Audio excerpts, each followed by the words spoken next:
Македонија помеѓу стагнацијата и транзицијата. Зошто економски никако да тргнеме напред?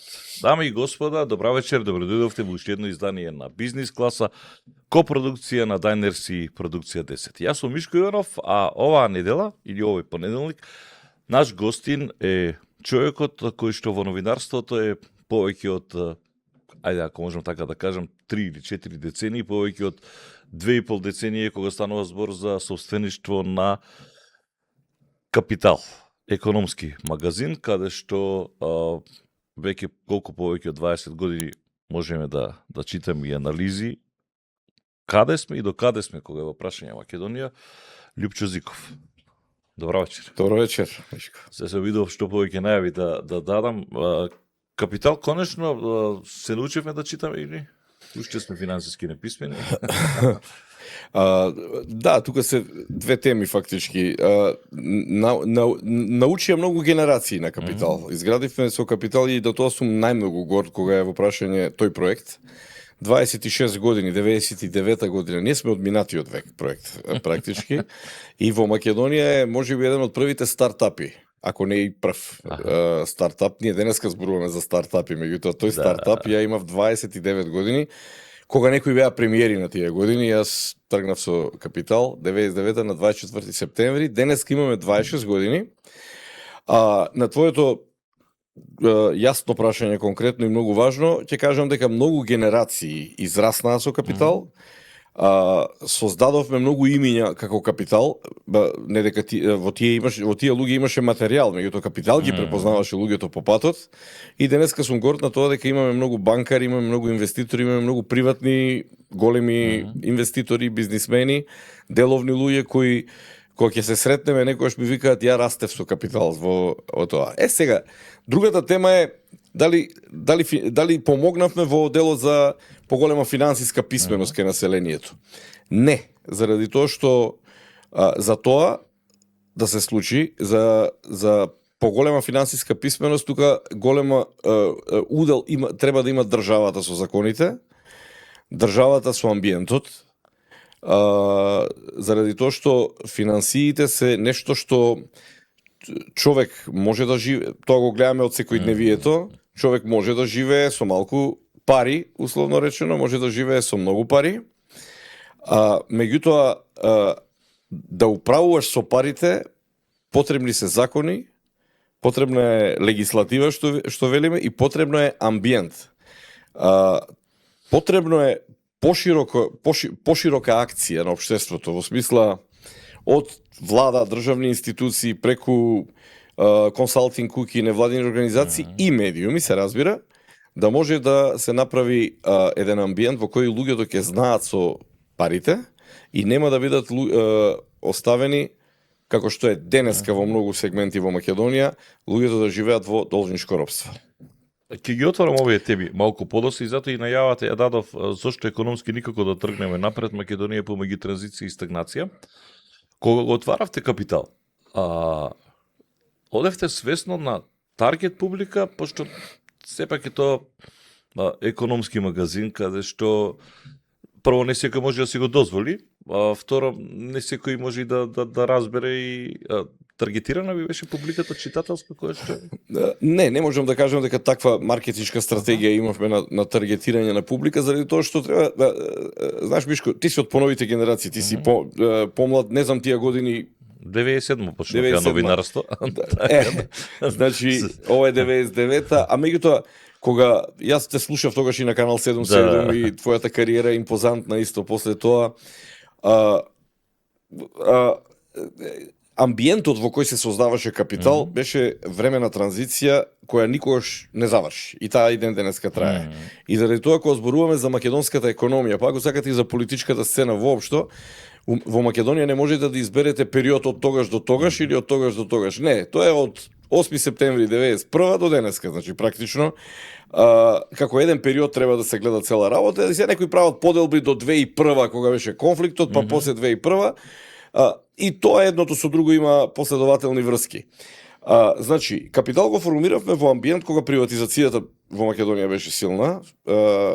Тоа беше една година од владата на Љупчо Ѓоргиевски, кога дојдоа 98 И кога Љупчо Георгиевски рече јас нема што да приватизирам, 98% од приватизацијата во Македонија е завршена. И после видовме дека тие 2% што ги приватизираше владата на ВМРО тогаш, тие беа најголемите јавни предпријатија, државни некои инсталации. И Груевски беше министр тогаш јас се сеќам беа тие Фесал 2 аранжмани, едно со ММФ, со Светска банка аранжманите. Па ние цело време бевме со ММФ и Светска банка и ќе кажам додека бевме со нив, бевме контролибилни, откако излеговме од нив, од тие аранжмани последните десетина години веќе не сме контролибилни во задолжувањето, али тоа е друга тема. Ја и тука имам некои своји ставови околу тоа. Оно што е важно да се каже за тој период кога излегуваше капитал е дека многу компании влегува во приватизација, меѓутоа приватизацијата како таква беше брутална во Македонија. Ако смеам така да се изразам, иако јас смеам да се изразам, сум се изразувал многу пати и мојот став е познат во јавноста за околу тој процес. И многу имаме помалку успешни примери во приватизацијата, големи компании кои денеска функционираат безпрекорно добро. Некои од нив многу силно, со многу јака визија, некои од нив добро функционираат, меѓутоа без некоја друга визија, поголема, поширока визија. Меѓутоа многу компании, што е најстрашно во Македонија, на еден сомнителен начин пропаднаа. Значи беа приватизирани и потоа имотот беше продаван и денеска имате од тие компании имате богати поединци, газди, кои имаат лично финансиско богатство многу големо, меѓутоа немате фирми.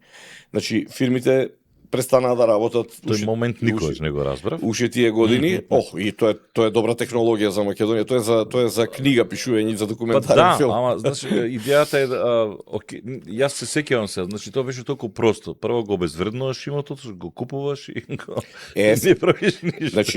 Значи фазата така беше, такви беа моделите на приватизација. Значи менаџерските тимови во Македонија ја плаќаа приватизацијата на еднакви годишни рати со средства од бизнисот. И сега, вредноста се утврдуваше во моментот на купување на предпријатието. И сега тие што правеа? Значи, дадено име предпријатието, тие влегуваат внатре како менаџерски тимови, одеа во банки, зимаа кредити, плаќаа рати, меѓутоа, многу им беше важно по која цена ќе го купат предпријатието и затоа предпријатието не работеа, за да им паѓа цената, да им паѓа вредноста. Тогаш многу луѓе останаа без работа во Македонија. Тоа е периодот на стечаи и стечајни. Потоа, како одеше времето, продаваа имоти, пошто кога фирмата ќе влезе у стечај и после имаше разни фискултури кои се правеа со тие кругови и така дојдовме до ситуација многу фирми да пропаднат, например како Годел, како Газела, како МЗТ, ако сакате, како Охис до некаде, Хемтекс, значи имате такви, можеме да наброиме па низ Македонија колку фирми пропадна, Македонка така пропадна. Значи, тоа беше период каде што и законите не беа активни, значи, тоа беше еден период кој и политиката се вмеша во тој процес и сето тоа коруптивно практички споено трае до денеска. Значи, ние многу пати кога правиме и политички анализи, нераздвојно е во Македонија политичка анализа да правите, а без да го спомнете овој период. Заради тоа што проблемите, причините за нашите проблеми денеска лежат таму. Знаете, ја правам многу пати аналогија, Мишко, ако ја земе Македонија, 35 години независност. Деновиве слушаме дека тоа ќе се славело со многу ука-бука ќе биде и така. Цело лето ли како ќе било? Да, тоа лепота. Меѓутоа, ајде да и планирам да се занимавам со таа тема летово додека трае прославата. Ајде да направиме една аналогија, една компарација. Југославија после Втора светска војна 1945 година. И Југославија 35 години потоа е смртта на Тито, 80-та година. Што направи Југославија со авторитарен комунистички режим за 35 години, со стапки на раст во еден период 60-тите години поголеми од Јапонија, со трговии низ цел свет, со отварање на компании, речиси низ целиот свет, со силни трговски сделки со арапскиот свет за нафта, значи која активност ја покажуваше тој естаблишмент тоа време и која визија ја покажуваше, нема да спомнам Тито, таму не беше само Тито, таму беа структури, цели. Јас сум имал 5 интервјуа со Киро Глигоров, кој ми има раскажувано што све се работело. И сега, да скратам тука, да ја анализираме 35-те години на СФР Југославија со 35-те години на Република Македонија од 90-та година до денеска во пазарна економија, во така наречена слобода, во демократија, плурализам и така натаму. Сакам да речем со многу можности повеќе, бидејќи во авторитарен режим кога имате, кога ви е Советскиот сојуз непријател, кој што беше врз Југославија цело време, и кога Запад со недоверба ве гледа до крај, вие сте направиле такви импозантни резултати во СФРJ, сите фабрики за кои зборуваме и во приватизацијата се направени во тоа време. Не само во Македонија, во сите републики. Ние уште по истите патишта возиме? Ние возиме по истите патишта, зборуваме за истите фабрики, а тук там има по некоја фабрика отворена од некој, нели, знаеме ние во наши кругови како ги викаме луди луѓе кои инвестирале тука направиле фабрики. Ние се уште не можеме да зборуваме за организиран деловен систем во Македонија, кај што имаш инвеститори, стейкхолдери, инвеститори, финансиери, инвестиционо банкарство, па правиме фабрики, па вработуваме луѓе, па кај нас тоа го нема. Кај нас најголем работодавец од 90-та навака, како во комунизмот остана државата. Значи, таа е најголемиот работодавец. А ние зборуваме сега за нешто, за резултати кои требаше Македонија неминовно да ги покаже во овие 35 години како економија. Не одам далеку. Ќе ги земам пример. Бугарија, Романија, Словенија, Хрватска, па и Србија. Босна има светли примери, значи за тоа. Македонија тука заостанува, се затворивме во ровови, политиката и корупцијата многу влијаеше на сета оваа работа и резултатите се овие што ги гледаме. Проблемот е системски, кога веќе ја отвараме темата. Проблемот е системски или кадровски, бидејќи 35 години од 45-та до смртта на Тито 80-та и нашиве 35 години. Јас повеќе мислам дека проблемот е во отсуство на систем. Значи, ние не успеавме, по распадот на Југославија, ние не успеавме да изградиме автентичен македонски систем во пазарна економија, демократија, во плурализам и така натаму. Бидејќи на крајот на денот се почнува со тој плурализам и со аспектот на носење на закони, трансформација на законодавство, создавање клима за бизнис, за амбиент. Например, ние никогаш од 90-та година до денеска не се обидовме да создадеме добра клима за предприемаштво. Светот базира на предприемаштвото. Америка, Западна Европа, Европска Унија, се тргнува од предприемаштвото. Што е во основа предприемаштво? Ние го извулгаризиравме тој термин. Ние за сите предприемачи денеска зборуваме за потенцијални криминалци. Системот кој не е изграден ве гледа како таков. Значи, предприемаштвото подразбира предприемач кој оди во банка, зема кредит и при тоа не се мачи да го земе кредитот, него лесно доаѓа до финансиски средства.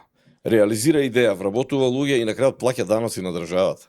И реално, суштински го зголемува буџетот на државата преку плаќање на даноци, а не со фискултури што се прават. Знаете, во денешно време, ние четвртина век од 21 век веќе поминавме. Четвртина век помина, 21 во светот. Потенцијалот на една економија годишно се мери некако ние што викаме раст на GDP 3%, 2%, 5%. Тоа е спорадичен податок. Во Америка се мери со број на ново отворени компании. Значи, колку нови фирми сте отвориле оваа година и како тие нови фирми работат и како да се направи подобар амбиент да се отварат уште повеќе фирми и уште подобро да работат, уште повеќе финансиски резултати. Кадрови во Македонија постоje, ја ќе речам, сега се помалку веќе има, заради тоа што многу генерации сметам дека и таа тема ја гледам деновиве, како да ги вратиме луѓето надвор, па гледам владата нешто се посветила тоа да ги враќа луѓето, чини што е така, како што отишле така ќе се вратат, ги чекат на автобуска станица во Минхен и во автобуси ќе ги вратат назад. Не, треба се свати зошто луѓето 35 години, независна Македонија, бегаа од оваа држава. Бегаа заради 50%, ја го кажувам сега во овој интервју, кај тебе. Значи, бегаа заради, не само заради ниски плати или заради тоа што, не знам, не се остварени некои права на работници, како што велиме. Не. Бега од амбиент на безперспективност. Заради тоа што луѓето не се сите исти, па сите сакаат во јавна администрација да работат. Луѓето сакаат приватно да работат. Многу луѓе познавам и јас, моите контакти се со такви луѓе, во 90% од случаевите, со луѓе кои не сакаат ништо да имаат со државата. Данокот што треба да го платат само. Значи, сакаат да инвестираат, меѓутоа немате таков амбиент, немате предприемачка атмосфера, немате простор за учење, за напредување. И затоа си одат луѓето од државата. Кадровски сега сме посиромашни, а на почетокот на 90-тите години кадровски имаме. Има еден протагонист на стопанството од Македонија, од една од коморите, еве сега да не го споминјам, вели, каде ги направивме грешките ние, па кажува една полуполитичка изјава од типот, ги направивме, не бевме цврсти и најсигурни на почетокот кога ја правевме државата. Што ми кажуваш со тоа? Сега, ги прашувам сите тие структури од тоа време, меѓу кои има многу пријатели ја. Ја и слободно, и без камери и микрофони ги прашувам исто тоа. И тука ги прашувам, немам проблем. Што вие конкретно направивте во 90-тите години? Еве, од 1995-та, од 95-та до 2000-та, што направивте после рамковниот договор 2001-та, за да направите реформи, вистински реформи во овој правец во кој дискутираме. Ние се уште зборуваме за истите директори, Мишко. Се уште зборуваме за истите деловни политички елити. Се уште 35 години зборуваме за Штерио, за Свето, за Гече, па, со 15 души. Ние носталгично се присетуваме на тоа време како што се присетуваме на успесите на фудбалската репрезентација на Југославија која го победила Конго, ја победила со 9-1. И Джаиш дал 3 гола, например, или сега може да и лупам, не знам, меѓутоа знам дека имаше еден таков резултат. Имаше. И се уште збориме за тие луѓе како, да, меѓу нив има многу Джаич, меѓутоа зборуваме ли за некои нови луѓе? Тук там ќе споменеме некој нов млад човек кој успеал во крајот на 90-тите, во 2000-тите години, ама ги немаме. Реално можеби многу малку имаме. Има, но не сакаат јавност. Една од идеите на овој подкаст беше да ги извадиме и бизнисмените и оние кои што функционираат, вртат милиони. Меѓутоа бегаат, не сакаат да ги види политика, не сакаат да ги види јавност, затоа што кај нас мантрата е се уште така. Секој бизнисмен е криминалец, аман мораме веќе да завршиме со таа приказна. Секој е криминалец. Не дека нема криминалци меѓу бизнисмените, меѓутоа има и меѓу политичарите. Има и меѓу уметниците. Но има и бизнисмени кои што се честно заработиле со многу труд. Се тоа идејата да ги извадиме на површина. Ние едно овие 35 години средната класа ја убивме. Немаме средна класа, имаме голема дискрепанца. И кого и да прашам ја, како што разговарате вие со дел од тие луѓе, јас со голем дел и од уметници, и од големи други бранши, ќе ви речат, најдобро влада во Македонија беше првата влада. Тоа е експертската, за која што ние критикуваме. И кога ќе се свртиш назад, кога ќе фаќаш како одат нашиве влади, или како ти одат парламентарните состои, ја од 97 пратам и собрание, неверојатно што се случува и со собрание и со се. Не и се. 96-та почнувате во Дневник, економска редакција. 97-та случува ТАТ. Вие сте еден од авторите кои што ја откриваат таа афера, ТАТ.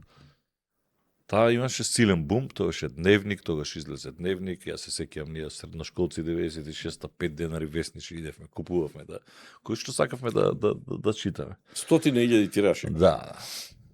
ТАТ, како се случува ТАТ? Бидејќи тие ТАТ, девалвација, Руфи Османи некако се беше во 6 месеци, во 4 месеци и све имаше поврзано со една со друга. Со дистанца појасно се гледаат тие работи и појасно можете да ги воочите. И тоа е производ на тоа што го зборев до сега и чија последица живееме денеска. Значи, конкретно за аферата, јас нема да си ги припишам ореолите на истражувачко новинарство, као некој што ќе каже. Значи, таму немаше многу истражувачко новинарство, таму едноставно имате дојава, од таа дојава правите тоа, и после тоа беше истражувачкото новинарство. Јас се сеќавам дека јас и колегата тогаш Слободан Содич, ако знаеш, се сеќавам после во МЕПС, не знам дали во уште МЕПС, во МЕПС, да. мислам дека е уште. Тој покриваше Битола, ја покривав Скопје. Тогаш беше истражувачко новинарство и тој период требаше да се издржи првите 40 дена од аферата. Значи тоа беше сериозна работа, огромни притисоци беа. Во тоа, инаку прв пат за аферата 6 месеци пред тоа, ако не се лажам, на еден телевизија Горан Петревски, колегата, нешто кажа, па 6 месеци беше мртво, па ние откривме на голема врата со сите детали. Тоа е да бидеме фер кон сите во тоа. Чинители. Во сите чинители. Што беше во суштина тоа? Знаете, тогаш беше во криза владата на Бранко Црвенковски. Паѓаше 97-ма, 98-ма во ноември падна владата на Црвенковски, дојде за прв пат во новата Македонија, нели? Дојде Љупчо Георгиевски и ВМРО ДПМН. И тоа беше еден од најголемите моменти во Македонија, пресвртот од така наречената комунистичка власт, падот и доаѓање на десничарите, нели, во Македонија. И затоа тој период е многу интересен, заради тоа што има и уште еден параметар што треба да се земе во предвид. Македонија во тоа време беше ултра сиромашна финансиски. Значи 94-та година дојде тој кредитот од Сорос, 25 милиони долари. Па после имаше разни физкултури кои се правеа финансиски за да се преживее. Тука да не го заборавиме, како што почнуваше приватизацијата, така беснееше ембаргото кон Србија на светот кон Србија и Грција кон Македонија. И тука имаше се. Тука имаше се. И добро е што и ден денеска кога разговарате со некои од тие протагонисти тоа време, играчи во тоа и признаваат дека така било и така обстанала државата. Сега скоро слушав од еден протагонист од тоа време, кој објаснуваше дека ако не биле ембаргата, Македонија немало ни финансиски да преживее, фирмите, бизнисот, економијата. Тоа го знае и американците, тоа го знае и Обединети нации. И со луѓе јавно зборувате, кои што се зборува собственици, кои што во тие време ти мора да мора да врти тоа. Фабриката. Сега така дојде 97 година, кога предпоставувам јас дека тоа време владата на Црвенковски сакаше да направи да направи состојба во која ќе дојдат пари во Македонија, ама немаше од каде. Тоа беше една млада држава со сите своји блокади што ги имаше. И девалвацијата беше во суштина, која гледате и економски, теоретски кога се гледа, таа значи кога правите девалвација на денарот, вие правите обезвреднување на куповната моќ на населението. Тоа значи ако, нели, просто кажано, ако со 30 со 30 денари си купувал една марка, сега ќе купуваш со 60 денари една марка. 27 беше се така, 27. Ќе купуваш една марка, ама во џебот ќе имаш помалку денари. Ќе имаш марки, ама ќе имаш помалку денари. Разбираш? Значи, ето тоа е во суштина и луѓето сирома. Затоа ние до ден денеска како бегаме како ѓавол од крстот кога ќе спомне некој девалвација, инфлација исто и така натаму. И тоа, кога со тоа се направи осиромашување на населението и да тоа население не прави притисок на пазарот, за да не се создаде инфлација. Како? Со тат колку беа од прилика? Мишко, ако не се лажам, се зборуваше, не су прецизен, тука можеби ќе сгрешам, меѓу 150 и 200 милиони марки беа упрашања. Значи, капитал е тоа. Да, тоа се пари претежно на битолшани, меѓутоа имаше и од естаблишментот многу луѓе кои има пари, имаше и МПЦ таму пари стајано, меѓутоа како што поминуваше времето се дознаваше дека некој знаел добро дека тоа ќе се случи, дека ќе се чергичето ќе се тргне, па ги ваделе тие некои луѓе ги ваделе парите претходно. Тоа беше афера во афера. Мислите ли дека свесно се создаваше тој момент? Од кој аспект? Кире Глигоров ја прогласува за жена на годината, жена менаџер Сонја Николовска, така беше? потоа доаѓа ова аферава што се случува, па потоа излегуваат наслови министри во тренерки, ние и ден денес се познаваме со луѓето што е како е. Тоа е сериозна сума на пари, па можеби во тоа време и еден македонски буџет. Така, толку беше буџетот, 300-400 милиони. Од прилика да. Знаеш што, дека Киро Глигоров знаел кого прогласува за жена на годината во бизнисот, не верувам. Не верувам во тоа, но концептот цел кој што знаете вие кој ќе дека некој го везел тоа милје. така? Да, од страна тоа се правило. Значи, заради тоа што кој го правеше тоа? Тие што имаа најголеми камати во тат. Значи, кога ќе ставите вие ставате 10.000 марки во тат и секој месец имате по 1.500-2.000 марки. Сега сам може да замислиш кој понзи шема е тоа. Во тоа буквално за такви некои категории зборуваме сега, знаеш. Што денеска да го имаш вака у една варијанта и луѓето што ми е посебно комично кај менталитетот на овој народ, на сите ние внатре, има една мантра, сигурно си ја слушала, дека не ги изучивме ние лекциите од тие времења. Имавме ние многу такви афери слични. И велат, вика, на Битолчани и денеска да им направиш тат, пак парите таму ќе ги стават. Да, имаше нели кој излезе Сонја во затвор, пак направи уште еднаш и во затвор. Направија, па пак заврши во затвор. Да. Значи, имаше и други. Имаше, како се, Джамаданче имаше една штедилница, ако не се лажам, истото го правеше од помал обем, нормално. Тоа беше еден главен спорт кој влечеше енергија од Албанија. Ако се секаш, во Албанија пирамидите на исти начин пукнаа во истата година. Да. Кога луѓето се наоружаа во Албанија, ама таму со пушки дојдоа до правдата. Ние овде Тоа ми беше така. прво патување во Тирана, 97-98 со репрезентација фудбалска. На аеродром не чека и на стадион со пушки, со да. пушки. Не, така не решаваат можеше да се албанците. врезе. Ние решаваме со транспаренти. И во истата година како што се случи кога отворивме аферата, тоа е крај на февруари 97 година, како што си одеше аферата, дојде потреба реално, пошто аферата беше многу силна, многу тешка. Страшно, да. Па траеше таа после тоа 3-4 години. После во парламентот го предизвикавме, ние го предизвикавме Црвенковски да изјави за Октоподот, славната изјава, тоа тогаш е дадена. Во парламентот се разбира, тоа не беше искрено кажано, си продолжи тоа е водење политика, он беше добар за тие работи византиски да ги одигра, да смири јавност и така натаму.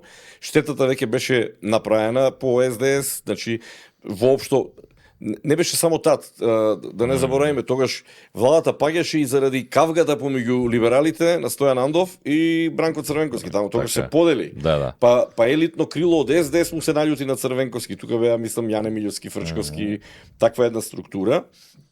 И тоа. И неминовно тој комплот на односи донесе во јули месец, ради се уште тешката ситуација финансиска, и заради опасноста од инфлација, од притисок на населението на пазарот, инфлација, нели? Притисок. Да. Како повеќе купувате, цените растат, тоа е едноставно кажано. Инфлација се направи девалвацијата. Значи мислам дека беше на 7 јули, ако не се лажам. Така беше. И во исти ден девалвацијата се покри, ова е сега моја анализа. Ама не, тоа е така што со случувањата во Гостивар, со знамињата ја покрија девалвацијата. Ти многу луѓе викаат случувањата ги покрија со девалвација. Не, девалвацијата се покри со случувањата во Гостивар. Направија ексцес во Гостивар, од тоа за да се покрие ова работа да отиде некако тивко. И релативно тивко отиде. И кога сме кај овие теми, сакам тука еден фрагмент да кажам, кога го формиравме Капитал потоа, 2 години подоцна, едно од првите интервјуа во Капитал, јас што ги направив, бев во Белград кај Драгослав Аврамович. Не знам дали го знаеш тој лик, дали се сеќаваш, тој беше гувернер на Народна банка на Србија, на СР Југославија или на Србија, во време на Милошевиќ. Меѓутоа, во 96-7, кога беше и тато овде, и девалвацијата овде, во тој период, он ги повика србите да излезат во Белград и тогаш се случија најголемите демонстрации против Милошевиќ и дури се споменуваше во меѓународните медиуми, во светските медиуми се споменуваше Аврамович како наследник на Милошевиќ, дека Милошевиќ ќе падне. Ја направив интервју во 99-та со него и он вика све знам ја за Македонија што се десило таму, али нечу сад то овама да причам, тоа се ваши проблеми, ваше стање. Јас кога тој ми го збори сето ова, јас се сетив во време на аферата 97 година со ТАТ, ја имав неколку средби со тогашниот гувернер на Народна банка на Македонија, Борко Станоевски. Нормално ние вршевме притисок, нели, он беше заменик гувернер, беше Томе Неновски и така. И се сеќавам, и тука ќе ја кажам, сум ја кажал уште само на едно место, едно сведочење, како што седиме двајцата во кабинетот и он ме убедуваше дека јас сега тука треба да бидам покреативен и помирен на темава, нормално. Само ми рече во еден момент, сега пишувам една книга јас за тој период, за целиот период, ова, и го спомнувам малку пошироко внатре, вели, Зиков, бе, знаеш, и вика, да сакам да бидам Драгослав Аврамович, вика, сега, одма ќе бидам. Одма можам, вика, све да направам, вика, и народ да излезе на улица. Не можам. Значи, тоа не треба ништо да кажува Зиков за аферата ТАТ. Доволно е таа изјава само. И све кажува за тоа време и за духот на тоа време во кое ние живеевме, за кое ја и ти денеска зборуваме. Значи, за деловниот начин, за бизнисот, за Македонија, за политика. И неверојатно е, Зиков, како уште не можеме да излеземе од тој филм. Ние ништо не... Па мислам дека ништо не научивме. Ние на прсти можеме да ги изброиме фирмите кои што се сериозни во Македонија. Ја не можам да замислам како може еден Охис, јас се сеќавам дека имал понуди од Хенкел и од не знам од големи компании, една таков хемиски гигант да го уништиш секоја чест. Но каде погрешивме или ајде да додиме 35 години подоцна. Не гледам дека нешто имаме ние фајде. Никола Поповски, кога беше министер за финансии, чинемо дека беше 300-400 милиони евра буџет. Така? Да, прилика? Он беше 2005-та, ако не се лажам, да.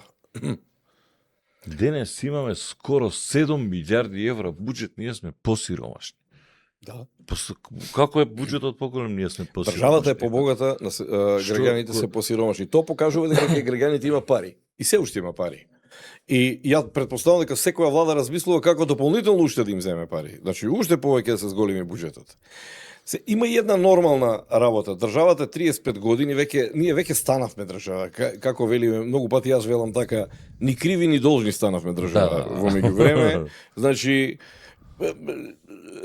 некои велат без испукан куршум, без жртви станавме. Без крв, не ја во тоа не да, верувам, заради тоа што ние дадовме многу жртви на секаков можен начин. На крајот на денот никој не ги споменува жртвите што загинаа за Југословенската народна армија при распадот. Така, тоа се 200 жртви.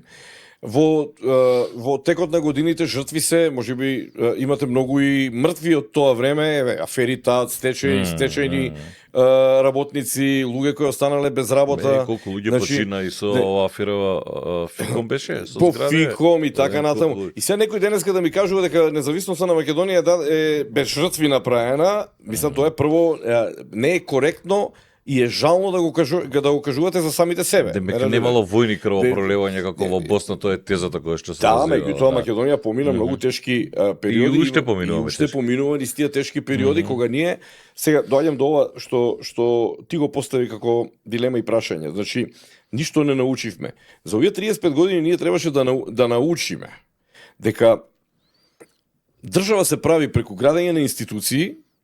Значи, институционално, значи, Словенија и Хрватска се пример за тоа. Апсолутно. Значи, и втора работа се гради преку приватната иницијатива во економијата. Знаете што, еве, јас сум економист. Макроекономија за мала држава не е тема.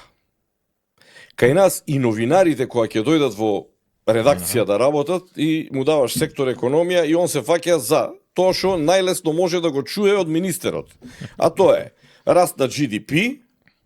Иако тврдам дека многу од новинарите не знаат GDP структура, да ви кажат, значи во тоа, растот колку ќе бил. Инфлација не знаат да читаат. Инфлација не знаат ни што е во основа, значи инфлација имате повеќе типови на инфлација, што е инфлацијата, што сака да покаже, како се спречува инфлација во државата и така натаму. Заради тоа партиите во Македонија па манипулираат со тие прашања, заради тоа што они знаат дека јавноста не знае, а измеѓу јавноста и политичките партии се медиумите, они треба да ви објаснат. Значи медиумите треба да објасниме ние што е тоа. И Капитал цело време тоа го прави.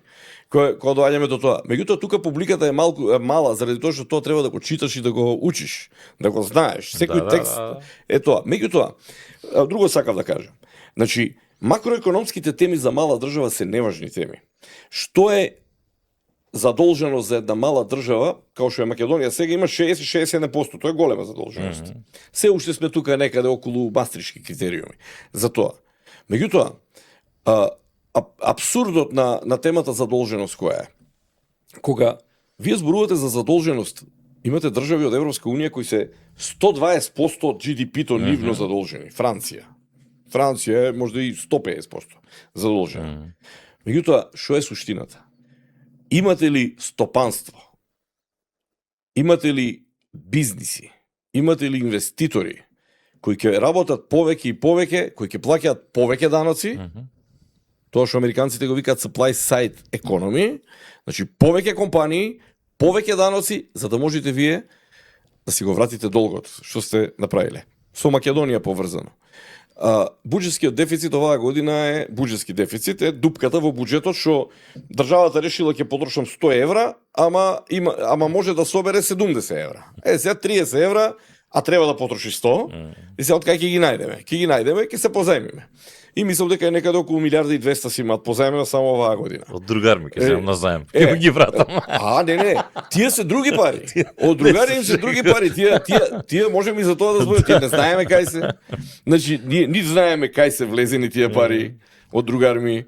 Ни знаеме за кои проекти, кај општините гледаме нешто, се котрлја таму, некои сокаци прават со PowerPoint елементи оние, знаеш, коцките и така натаму. Тоа е друга тема.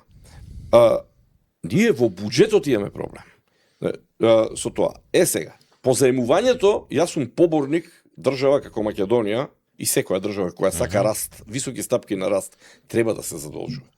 И ние ја немам проблем со задолжување. Немам ни ја проблем, само да не е за глупости задолжувањето. Така, многу е важно, кога ќе ги земете тие пари, зашто ќе ги употребите? Кои се приоритетните реформи во државата? Кои структурни реформи сакате да ги направите?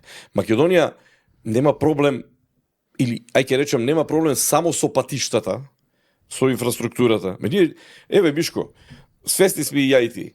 Ние задните 10 години само за коридор 10 и коридор 8 збориме, за пат од Кичево Охрид, сега збориме за Тетово Гостивар Букојчани, се овие денови не утепаа со тоа, разбираш? За да ни вметнат дека до 29-та ќе биде Тетово Букојчани аутопутот готов, разбираш? Значи во тоа. И не е битно да не ја ширам. Значи не е тоа темата. Тоа треба да го направиш, се подразбира дека треба патишта да правиш. Се подразбира дека Македонија е толку мала, толку долго се патува низ неа со кола. Значи, треба да го направиш. Меѓутоа, приоритетни структурни реформи во Македонија, ако мене ме прашаш, се образование и здравство. И тука треба најголеми средства да се вложат, и кога позаемуваме пари, треба да внимаваме дека болницата во Штип не може да се прави 25 години. Вучич ја направи во Шабац, ако не се лажам, каде беше болницата, за 8 месеци. Не викам што има све таму. Сега за таа болница викат дека кошта 350 милиона евра, па сега доправа, таму има афери за тоа. Меѓутоа ја направил болницата. Значи збориме за фактор време. Значи, цел град направија за експо, не знам дали следиш таму. Како не сега бев, тоа е неверојатно нешто. Тоа го немаше лани. Тоа го немаше лани. Стадион направија. Пред 3 месеци го немаше, кога ги. Ние човече универзална сала 5 години не можеме да ја направиме и уште не знаеме ни кога ќе биде готова. Универзална сала, што by the way не сме ја правеле ние. Поклонета е таа, ние треба да ја реконструираме. Значи, ото школката и стои. Значи, збориме за потенцијали кои ги немаме, не ги гледа, мотивација нема во државата за такво, а позаемуваме пари. И тие пари после тоа преку, гледате, ребаланси има се, па сега ќе ги да сочуваат и на кај завршуваат? Во непродуктивни трошоци, плати на јавна администрација, социјални трансфери, зголемување на плати во јавна администрација. Знаете, ние имаме лоша дефектна формула. Не може платите во јавна администрација ви се повисоки за 20-25%, а може и повеќе, од платите во приватниот сектор. Па како вие ќе ги задржите луѓето во приватниот сектор? А од друга страна коморите и владата и министерката за образование здружно зборуваат цело време за дуално образование. Значи, дуално образование значи работникот да го земеш, работникот да го преквалификуваш и додека учи студентот сега да речеме, он доди на пракса за каде го спремаш, за у фабрика го спремаш, така? За да мота кабли у буџарчик. Али чекај само, многу е битна оваа теза. И се додека ти тоа збориш, у исто време партиите прават спискови за вработување во СМ, УЈП, МЕПСО, школи, вака, сите се на платен список. Значи, сака да ги... Тогаш за кого збориш ти дуално образование? Кој ќе работи во фабриките за кабли? А да не збориме дека темата за дуално образование е задоцната тема во секоја држава и во Македонија. Заради тоа што во овој дел користам прилика тоа да го поентирам. Значи, зборуваме на голема врата за дуално образование, во суштина тоа се луѓе кои вие како општество и не очекувате дека ќе одат на факултет. Вие очекувате дека тие нема да одат на факултет да студираат, дека тие ќе останат за у фабрика да работат, да мотат кабли. Тоа е дуално образование во Германија и во Швајцарија. Меѓутоа таму има народ. И таму се менува времето. Вие денеска треба да зборувате за образование за финансиска писменост, за инвестициска писменост. Треба да зборува до 2030 година, Мишко, знаете колку професии ќе умрат од овие што се дуално образование сега. Значи, тоа е тотално промашена тема. Дали влечат некои грантови од некаде, па ги трошат онака, колку да бидат потрошени, ја не знам што се случува. Темата е промашена. Образовна реформа во образованието подразбира да ти го прочиташ времето, ова е динамично време во кое живееме, многу динамично време. Ти треба да ги сватиш потребите на светските компании. Денеска луѓето работат од компјутер. Пред емисија сега, пред да седнеме, ја ти зборувавме како се водат фирми од штип. Така? Нормално, во Америка. Во Америка. Диспечерате од штип, да. Тој таму. Пази, за тоа не ти треба дуално образование вакво. Затоа ти треба да научиш вешташка интелигенција денеска, малку IT, значи да работиш добро со софтвери, да комуницираш, програмери, тоа е времето. Ама оти кабли во Бунарџи ќе мотаат роботи за 2 години, а не луѓе кои поминале низ дуално образование во Македонија. Значи, тоа не може да го разберат. И гледам кукаат од сите страни дуално образование, дај му вештини да утре. Значи, вистинската реформа е, во образованието е, да му дадеме вештини на младиот човек. Утре, кога ќе заврши циклусот на образование, да отвори фирма. Предпоставам поентата е затоа што кој странски инвеститор да дојде, ќе ви каже и бара луѓе, нели, од своја индустрија, ние денес не можеме мајстор да најдеме, не само во фабриките генерално и дома, и тоа дуално образование, барем ние од штип можеме добро да го сватиме како функционирало. Ти во тоа време си имал Македонка, си имал средно текстилно училиште, 3-4 година иде на пракса, затоа што не оделе сите на факултет, денеска се отвори на факултети. И тоа било така исповрзано, нели, македонскиот Манчестер како беше, имаш текстилна, имаш Македонка, имаш Астиба. Кој во меѓувреме умре. Да. Сите текстилни фирми во Македонија умреа. И сега они нешто се обидуваат, ама како видите, ние не го гледаме времето напред, туку мислиме дека сега во моментот одма ти не можеш да создадеш кадар, колку и да сакаш ти. Ние живееме во време на пропаганда и памфлети. Значи, јас тврдам дека во ниедна влада во последно време. Да не бидеме обвинети дека нешто сакаме политички да кажеме партиски, во ниедна влада во последните 15 години. Ово што јас го зборам денеска не е тема. Јас сум имал прилика да седам. Ништо не е тема. Не е тема таму тоа. Значи, они викаат да угасиме пожар во Свети Николе во 2 конфекции, да угасиме пожар во Штип во 10 конфекции. Ајде, како да го угасиме? И сега, затоа дојдовме ние до темата минимална плата. Срамота е денеска во 21 век да зборуваме ние за минимална плата. Пазарот на труд определува. Јас во мојата фирма, нека ми дојде мене човек со квалификации, што може да покрие 2 работни, 3 работни места, што јас ги покривам сега. Јас сум спремен да му дадам и 1500 до 2000 евра плата. И нема да зборуваме која генерација е, колку е млад, колку е стар или така натаму. Ама треба работа. На луѓето кои доаѓаат и заминуваат во фирмите, треба да им се каже на тие млади луѓе, ви треба квалификации, дечки. Ако не ти се свија платата која е 35.000 денари, да речеме, излези од фирмата, направи фирма, почни да даваш плата, па определи ги платите тогаш, разбираш во тоа. Меѓутоа, се ова сурово звучи, јас знам. За оваа изјава сега ќе бидам веројатно и обвинет и на социјални мрежи, хейтан и така натаму. Океј, ќе издржиме. Работата е дека за да дојдеме ние до таа точка, на нас ни треба големо количество на вештини и знаење низ кој општеството треба да помине. Овие луѓе, за да не си заминат во странство, треба да можат во еден момент дома да работат и да живеат пристојно и достоинствено. Значи, а тоа се прави преку поголеми вештини, преку многу знаење, преку отварање на големите теми. Инвестиции, финанси, тргување на берзи, АИ, берзанско тргување, блокчейн технологии. Пазите, ние зборуваме за тоа дека кај нас ќе дојде 2030. Не бе, дојдено е кај нас тоа. Имаме и позитивни примери многу. Во Скопје, во Македонија. Имаме деца кои растураат денеска на берзи. Имаме на платформи.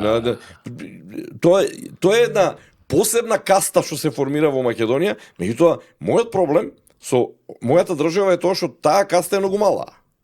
А ја зголемуваме кастата на деца на судии во суд, деца на професори на факултет, деца на доктори у државна болница, децата на јавна администрација, кој Јапан сме станале у тој дел, децата на вработените у јавна администрација се враќаат во јавна администрација. Ја пораката до тие деца ми е што одат во јавна администрација. Бев еден период сега, знаеш, и јас во тоа, со тоа што ја не бев вработен иако ми нудеа таму се. Ја не бев вработен у тоа на менаџерски договор, кога заврши договорот, кога се сменија работите, си заминав, еве, тука сум пак на пазарот. Меѓутоа, пораката моја е на 25 години се заробуваш во јавна администрација со плата од стартна плата од 35.000 денари, да речеме. Што во следните 15 години нема да стигне од 45 повеќе. Што сакаш прави? Таков е системот, така? Така е. И сега ти кукаш цело време како ти е слаб стандардот. Па излези, човече. Зошто седиш таму? За синдикатот да ти даде за нова година 2 канти сирење? Зашто седиш таму? Башка немаш, таму не си работно ангажиран, седиш, не учиш, не напредуваш. Чекаш со раководителот нешто да те предложи таму за 100 евра поише. Значи, во тоа, излезете таму, нас таму ни се крие голем контингент на работна сила, кои во суштина се незадоволни, меѓутоа, сега ова е суштината. Немаат храброст да излезат на пазарот и да отворат фирми, да инвестираат и да прават. Тука треба државата да помогне. Тоа сум го осетил. Во смисла на тоа е една комфорт зона и тоа е малку повеќе психологија чинам. Седиш во комфорт зона, седи мирно е, а притоа она како беше ниту за рај видело, ниту за рај плаче. Па не знаеш што излезеш, па може ќе видиш ќе ти се отворат видиците. Не знаеш што е слобода. Да. Не знаеш што е финансиска слобода. Живее у финансиско робство. Модерно робство зборувавме. Да, па се вработил јавна администрација и си излажал, купил стан. Во Америка ние гледаме луѓе, ама сите се под кирија. Таму работат луѓе и бизнес и све, и до крајот на животот живеат под кирија. Не врзуваат пари. Овде мантрата е да имаш стан, бе, на 26 години да имаш стан. Се зачукуваш у кредит на 35 години, а 35.000 денари плата взимаш. Пола ти оди за кредит. Што ќе правиш ти понатаму? Ти немаш ни време да размислуваш нешто друго. Од друга страна, пораката до тие млади, до сите тие луѓе е, ако си денеска 25, 6, 7 години и преку партиска листа си влегол таму, а не размислуваш за предприемаштво, за бизнис, за раст, за развој, за твојата фамилија, утре како, што, повеќе пари, што ќе правиш на 35 години? Кога неминовно некои процеси ќе се роботизираат, кога технолошки и администрацијата ќе отиде, еве го министерот за дигитално општество секоја недела кажува по нешто што гледам, уште ништо нема направено. Веројатно има кочница рачна дигнато владата, заради ова ја што го кажувам сега. Значи имате многу работни места кои ќе се укинат со таа дигитализација. Вие зборувате дигитализација, ама ќе се укинат. И на 35 години, угоре високо, удоле длабоко, кога ќе биде млад човек. Уште е млад на 35 години. Така, што ќе прави? Добро, да финиширам. Денешниот економски модел е одржлив кај нас. Ние што има, кажете ми една реформа која што е направена, за да знаат луѓе што е реформа. Не патиште едно друго. Реформа, например, од денес, кажете рамен данок, не знам. Да. Така. А, Економска реформа, Економска што не е рефор- битно на нас. економска реформа суштинска во духот на ова што го зборувам саат време е Значи, здравство и образование, окей, тоа се темелите на секоја држава. Тоа се важни реформи кои не сме ги ни И почнали. тоа не треба политика, туку треба да се соберат стручњаци за да видиме што е како е, за да не правиме генерации И треба кои што пари, ги имаме. и треба да. пари за кои треба да се Апсолутно. задужиме. Сега, економска реформа, најголемата економска реформа е да сватиме една работа и да тргнеме тоа да го менуваме. Ќе се обидам да бидам многу краток. Ние зборуваме 3 години, 4 веќе за инфлација. И зборуваме за раст на цени од 3%, 5%, 6% раст на цени. И тоа го пореметува нашиот джеб. Па го пореметува веќе. Го пореметува. Знаете, кој ќе видам 100 денари зејтина од... Се согласувам. Но, ние никогаш не навлегуваме.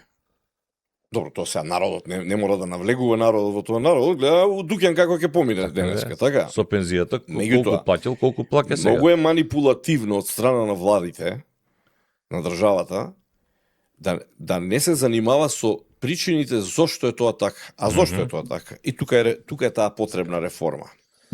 Ние живееме 35 години во инфлација. Таа инфлација се вика структурна инфлација. Што значи тоа?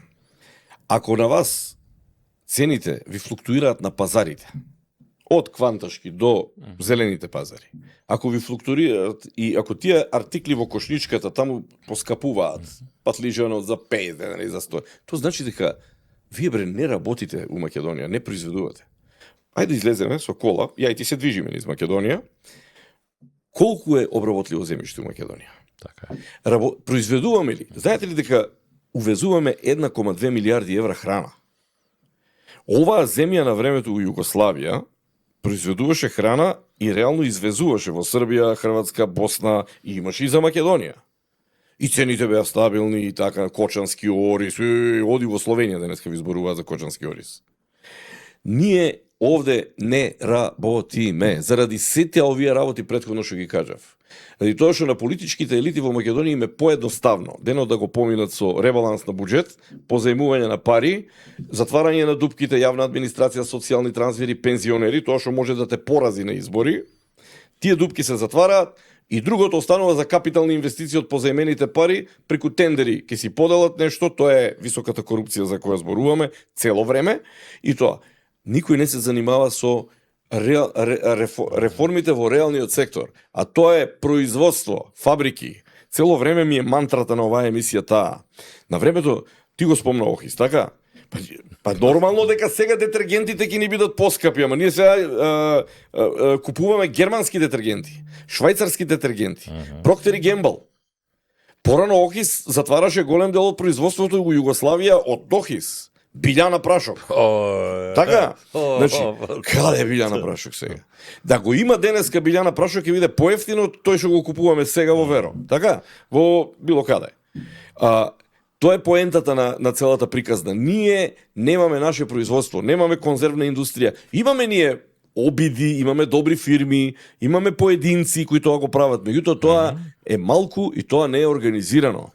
Ја имам тука една идеја, еве, кај тебе ќе ја пуштам за крај. Може би треба да се направи нешто во Македонија, треба да се размислува. Ја го имав, се сеќаваш кога се занимавав со политика еден период во 2014 година партија која имавме позитивна, како беше? Алијанса за позитивна Македонија. Тоа го имавме во програмата ни е стајано.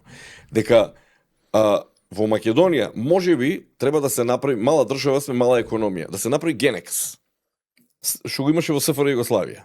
Тоа беше компанија која се бавеше исклучиво со мапирање на подрачја кај што треба да се инвестира, да се произведуваат југословенски производи. И тие Генекс ги откупуваше од секаде и ги извезуваше на странските пазари. Значи, импозантно е, например, тоа што го прави Алкалуид со години на назад. Импозантно е заради тоа што по вертикала се разви во таква корпорација што отвори компании низ цел свет. Тоа е веќе сериозна европска компанија. Да, втор пример таков неам. Нема. Генекс би можело да биде на почетокот државна компанија, после 5-10 години може да оди на берза, па да се приватизира преку акции, меѓутоа може да се направи таква компанија по тој терк. Добро, Алкалуит е вертикално организирана компанија, се знае со што се занимава, нели? Генекс би била хоризонтално расширена компанија, би се занимавала со се и се што да извезува, но да е македонско. И тука да бидат скапо платени менаџери за таа работа и така натаму. Тоа е една моја визија. Дај Боже, ја ќе ја зборам. И колку пари треба за ова? За остивачки влог на државата. милиарда евра. Еве за тоа ќе позајмиме пари. И тоа ќе го поддржам и со раци и со нозе ќе потпишам за такво нешто. Да сум ја премиер на оваа држава, една од првите мерки ќе биде формирање на таква компанија и под број 2 мерка ќе биде докапитализација на развојната банка, банката за поддршка на развој, што е тука, која треба да дава кредити на приватниот сектор, да биде конкуренција на деловните банки, а не да ги дава кредитите преку деловните банки. Да, и можно ли ова да функционира без партиска зависност? Ајде, тоа кај нас е едно што како луѓе сами се подметнуваме или системот е тера сам да се подметнуваш, да влагаш во такви, па ако сакаш и коруптивни моменти. Мишко, види, едно е партиската зависност, таа партиска зависност у цел свет ја има. Изборувам за тендер. Да. Значи ти банална работа да завршиш во Македонија ти треба човек. Разбирам. Еве гледај што се случува во Америка денеска. Све е партиска работа таму сега, све е Трамп работа. Исто и во Европа. И тука е тоа. Кај нас е проблем нешто друго. Зборев за партиски вработувања, тоа е проблем. Али е проблем општо за луѓето што се вработуваат млади, одат таму, лепеле плакати, па се вработуваат и да не се повторам. Значи, кај нас корупцијата е многу голем проблем. Колку пари се искрадени до сега, бе? Па рачунај, еве ја вака ќе ставам. Ако ни се капиталните инвестиции секоја година реално остварени капитални инвестиции 300 милиона у задните 10 години, да рече. Еве патишта сме правили ово. Значи, еве најбанална работа. Удри минимална стапка 9 до 10%. На 300 милиона, 30 милиона имаш од капитални инвестиции годишно. 10 години по 30 милиона, 3-400 пола милиарда ти се само тоа. Кај се парите од грантови? Корупција гледаме пред очи ние. Ние можеме да си признаеме или не. Гледаме пред очи на корупцијата од грантови, ИПАРДи, све тоа што се случува. Тоа сега го фатија. А колку работи се случиле? Колку имаме опортунитетен трошок од сето тоа? Тоа е губење на мотивација кај некои земјоделци, например, ИПАРТот да го земеме. Така? Сега гледа, ваков скандал се случува. Аплицирал 10 пати на ИПАРТ, не добил. Така? А ваму гледа што му се случува, коса му се крева на глава кога гледа каква корупција е упрашање, и тој фрла тракторот, фрла мотиката, и со што па затоа ни е земјата празна. Тоа што нема мотив кај луѓето да одат. Поубав мотив му е да оди у Италија во Канели да бере грозје, повеќе пари заработува, отколку на својата земја во Штип и Кочани да заработува земја. Еве 20 сме во Штип, знаеме дека околу Штип се оставено. Така сите луѓе се отидени у Италија. У Италија се луѓево. Ја не знам дали не сакаме или некој друг не сака да не влагаме во теории на заговор, бидејќи ова е толку едноставно кога е Македонија во прашање што мене наистина не ми е јасно како ние не можеме. Овде е комбинација од отсуство на политичка волја и на незнаење. А што губиш во економска реформа, ништо не добива. После кој ќе и да падне. Не, он добива ако ја направи. Ако ја направи, добива. Например, еве ја тврдам дека пар идеи на оваа емисија кажани да се употребат како начин на размислување. Ја тврдам дека буџетот ќе биде пак 7 милиарди колку што е, меѓутоа задолжувањето нема да ни биде 1,2 милиарди. Ќе ни биде можда 300 милиона, 500 милиона, ќе има помало задолжување. Значи, вие не можете да го намалувате буџетот, и тоа што потребите на државата растат. Еве, членки сме на НАТО, така? Значи, за НАТО треба да одвајаме.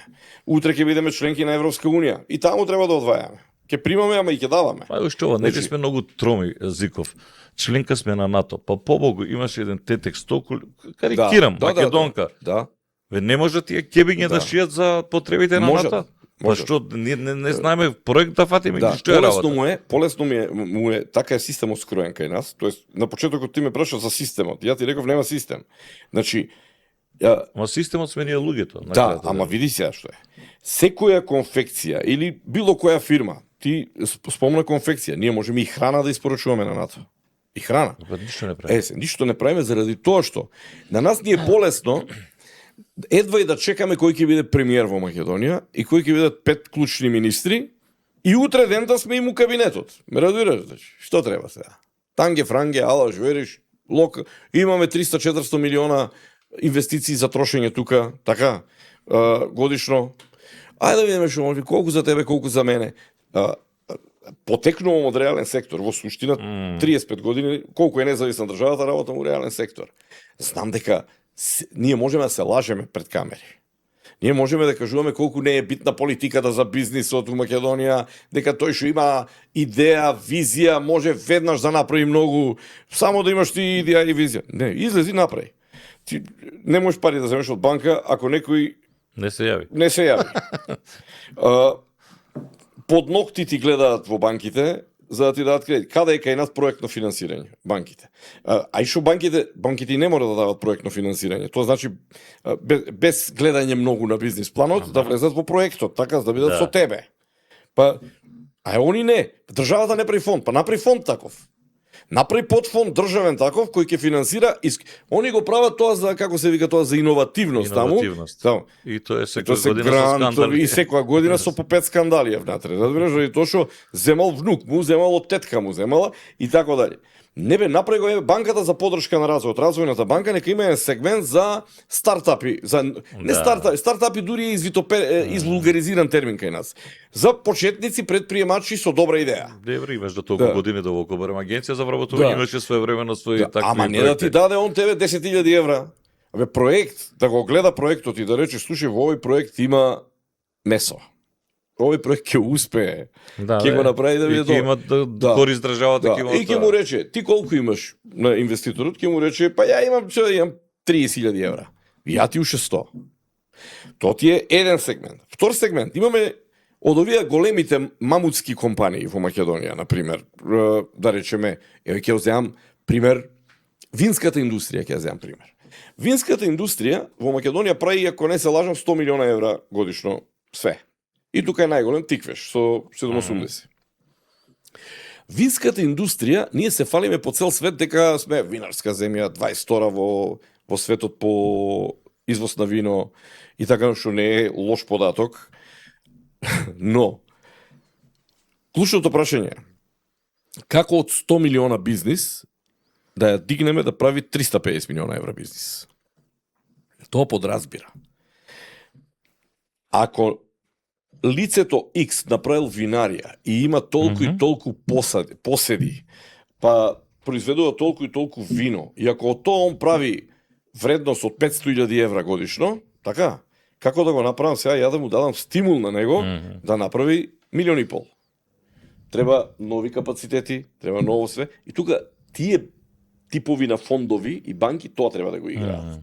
Во индустрии кои ги сметаме за наш стратешки развоен потенцијал, рано-градинарски култури, вино, туризмот. Туризмот е голема гранка што може да Македонија да ја дигне за неколку проценти нагоре. Никој ништо не прави у туризмот. Знам дека треба да одиш. Да.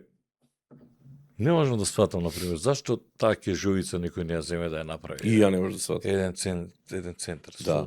И ја не можам. Сум разговарал и со градоначалникот, сите сакаат негде нешто е за а може да се направи. Знаеш што тоа е треба да одиш во Бугарија, место да идеш А такви бањи кај нас има 10. Има и во Кочен имало термални води. Не се уште запрашам само за унгарските кредити и завршувам, нели имаш и британски нешто 5 милиони, милиарди колку беа, таму појма не. Сега ќе земам унгарски кредити или нема да земаме? Со доаѓањето на мажари. Сега не верувам да земеме. Ако мене ме прашате, тие не беа од Дорбан, тие беа од банка. Тие се кинески кредити, дојдени преку личните релации на Орбан со Кина. Значи, така дојдоа, иначе на лепе очи никој не ти дава пари. Па милиарда евра за Македонија, да ти ги плесне некој така. Со, како беше договорот, како го рече Мицковски, влада со влада ќе бил договор. Па влада со влада е премиер со премиер. Значи, се седнови се договара. Евентуално зам подпредседател на влада, нели, кај нас имаме и тоа. Значи, унгарските кредити, кредит како кредит, немам против. Значи, реков преге, значи финансирање кредит, но зашто? Рекоа дека Тие за општините. да, рекоа од милијардата 500 милиона ќе се подела 250 милиона за општините, 250 милиони за стопанството. За општините предпоставувам дека е таму јасно дека сите 250 милиони ги потроши, пошто сите општини се на ВМРО. Сега, разбираш, кредитот е земено од нив, тоа е тоа. И ова. Кој води сметка како се потрошени тие пари? Има ли тело у државата? Валја има. Има. Значи како се на какви јавни набавки? Нигде 100 на Значи, купче. Значи таму тоа мене ми личи, ако се сеќаваш на тајванските кредити. Ние исто земавме кредити едно време влада со влада. Со Тајван кога го признавме Тајван, земавме влада со влада. И дојдоа пари у Македонија. Меѓутоа никој таму е на спискови се правеа на кој треба да добие пари. И таму не се анализираа книгите на компаниите кои им се даваа пари, дали тие може да враќаат утре, дали не се банкротирани, дали не се украдени, дали не се у стечај, у ликвидација и така на. Тоа беше толку некритички давани кредити. Истото го прашувам и за општините, еве ја прашувам денеска и за општините и за компаниите. Ние уште не ја видовме бар мала листа да покажеа на кои фирми земаа кредити. Кои компании земаа кредити у Македонија. Ја претпоставувам и ти претпоставуваш, тоа е јасно. Меѓутоа низ една транспарентна процедура, барем таа заинтересирана јавност, медиумска, теловна јавност, има некои компании кои конкурирале, а не добиле кредит. Сакат да видат што погрешиле у нивото апликациите таму. Требало можда членска книжка да земат у партија или требало добри резултати деловни да има. Значи тоа е таа нетранспарентност во целиот тој процес, што на крај остава сомнеш дека работите се крив правец, имаше една книга напишана. Да. Добро, ќе треба да се видиме уште еднаш. Во секој случај Македонија, особено економијата во Македонија е широка тема, 35 години и добра е паралелата, почнавме 35 години со Југославија и првите 35 наши. Далеку сме ние од тоа, тогаш имаше и работни акции. Имаше мотив. Денес не може да ги покренете вие младите додат, пошто ако до сега да имаше радна акција, мислам дека чистке беше Скопје. Не, чистке беше нашиот Скопје. Колега да го поздравиме и да го пофалиме. Видиновски Александар се мачи да подигне еуфорија мотив на времето. Сами одевме се пријавувме година дена однапред на тие работни акции. Тврдам дека и автопатот ќе беше направен до сега. Да ни го дадеа на луѓето, да бевме мотивирани, ќе го направиме. Да. Благодарам што бевте дел од бизнис класа. Фала Мишко. Љупчо Зиков, гостин во бизнис класа. Вам почитувани ви благодарам што бевте со нас. Не заборавајте лајк и сабскрајб на нашиот YouTube канал Мишко Иванов, социјалните мрежи, Instagram, Facebook. Беше во уште едно издание на бизнис класа, копродукција на Diners и продукција 10. Се гледаме повторно за 7 дена, довидување.